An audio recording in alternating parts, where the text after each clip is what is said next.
चेला नीचे बैठा, गुरु जी ऊपर बैठे, बता दो कर लिया वो समान।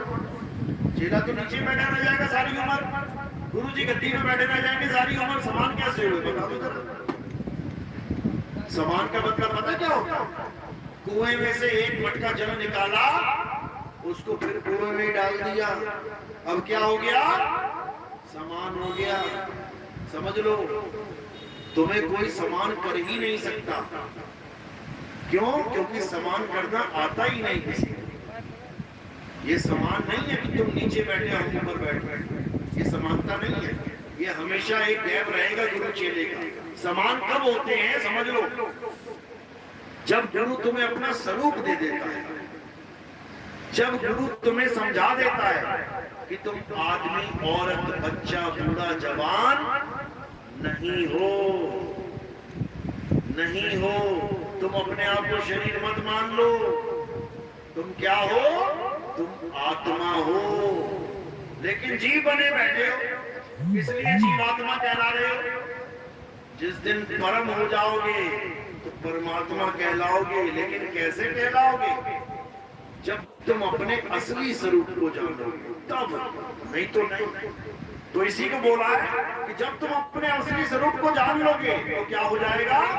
तुम जल से अचल हो जाओगे, अचल। और यही सतगुरु का लक्षण है जो तुम्हें अचल कर दे।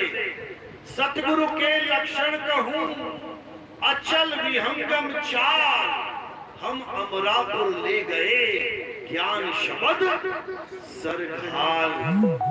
कहते गुरु वो होता है जो अपने शिष्य को अचल कर देगा। अचल कैसे करेगा? अचल जब वो सूरत शब्द की साधना देगा। सूरत चलायमान है, भटक रही है, सूरत बसी संसार में, दास से पड़ गई दूर, सूरत बांध स्थिर करो, आठों पहर हुजूर। एक गाय है, भटक रही है गली गली में, उच्चल अवस्था में है। अब एक खूंटे से बांधी अच्छी तरह, अब चल के दिखाए कहीं, वही की वही बंधी हुई है, क्योंकि खूंटा इतना ताकतवर है कि उसकी गति को रोक दिया उसने। और खूंटा अगर ताकतवर ना हो तो क्या होगा? फिर गाय टहल रही होगी, खूंटा भी साथ में लटका हुआ घूम रहा होगा, देखा होगा तुमने। गाय भैंस खूंटा भी लेके घूम रही होती है साथ में, क्यों? खूंटा ही पक्का नहीं है। तो असली खूंटा क्या है? जहां ये जीव अचल अवस्था को प्राप्त करेगा, वो खूंटा है सार शब्द। सार शब्द रूपी खूंटा तुम्हें अचल कर देगा। इसीलिए बीजक में बोला ना, सार शब्द कहीं बाची हो मानो एतबारा, अक्षर पुरुष पेड़ निरंजन वाकी डारा। यानी ये सार शब्द रूपी खूंटा जब इस सुरता को मिल जाएगा तो ये सुरता अचल हो जाएगी। और अचल हो गई फिर 84 कट गई इसकी। लेकिन कोई कहे मैं मंत्र जप के अचल हो जाऊंगा, मैं आ ई पढ़ के अचल हो जाऊंगा, छोटा आ आत्मा, बड़ा आ परमात्मा मान के अचल हो जाऊंगा, कभी नहीं। निकाल दो दिमाग से अपने। अचल कब होगे? जब ये सारे स्वर व्यंजन को त्याग दोगे और अपने सत्य स्वरूप में स्थित हो जाओगे। क्या कह रहे हैं साईं? अरे स्वर व्यंजन का मेल नहीं है, बावन का ये खेल नहीं है। क्या है? स्वर व्यंजन ही तो है। आ आ ई उ ऊ, इसी में उलझा दिया सबको, क्योंकि ये बीज है, ये कल्पना का बीज है। अगर ये बीज तुम्हारे अंदर पड़ गया तो समझ लो कि तुम्हारे अंदर 52 अक्षर का बीज पड़ गया। अब 52 अक्षर का अगर आ तुम्हारे अंदर पड़ गया तो आ से ही सारी उत्पत्ति हुई है। ये सारे 52 अक्षर आ से ही प्रकट हुए हैं। यानी पूरा पेड़ तुम्हारी जेब में है, जो बीज तुम लेके घूम रहे हो। और अगर तुमने बीज बो दिया आंगन में तो ये पूरा पेड़ निकल आएगा उसमें से। देखो, इसी प्रकार किसको त्यागना है? स्वर व्यंजन को त्यागना है। ये आ ई दिमाग से निकाल दो, हटाओ इसको, और क्या करो? अपने अनुभव को, अपने ज्ञान को, अपने स्वरूप को प्राप्त करो। किसी भी कहे सुने में बिल्कुल मत जाना। जब लगना देखूं अपनी नैनी, तब लगना मानूं गुरु की कहनी। क्या बोल रहे हैं साहिब? कह रहे हैं ऐसी मत मान लेना गुरु की कहनी, पूरा विवेक पूरा विचार लगा के पूरी परीक्षण करके फिर देखना कि गुरु कहाँ टिका हुआ, तब उसको धारण करना। ऐसे ही देखा देखी में मत चले जाना। अरे देखा देखी गुरुमुख हो गए, किया न तत्व विचारा, गुरु चेले दोनों के सिर पे काल टेके पंजियारा। जग सारा रोगी आ रे, जग सारा रोगी आ। इसलिए क्या करना है?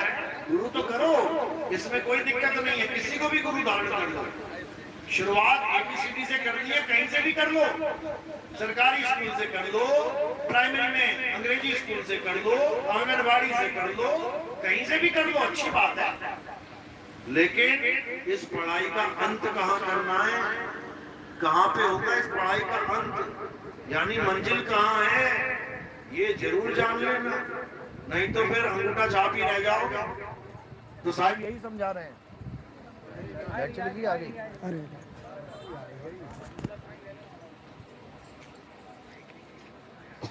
पावन अक्षर को त्यागना है और आदि अक्षर को जानना है। छोटी पढ़ाई कहीं से भी शुरू करो।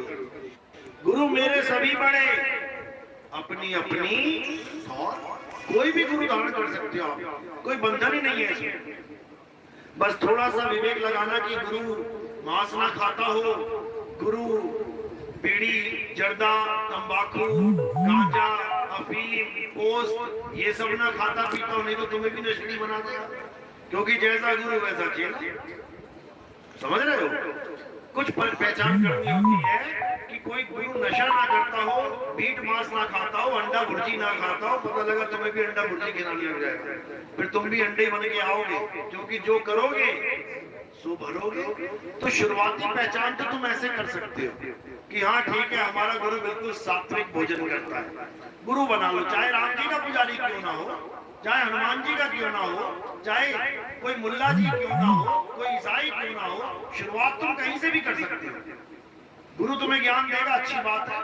अब आगे तुम मैदान में समझ लो, ये मैदान होता है अध्यात्म का मैदान, इसमें एंट्री तुम कहीं से भी कर लो, कोई बात नहीं। एक बार मैदान में घुस गए ना, अब तरह तरह के पहलवान दिखाई देंगे तुम्हें, वाला भी दाव होगा।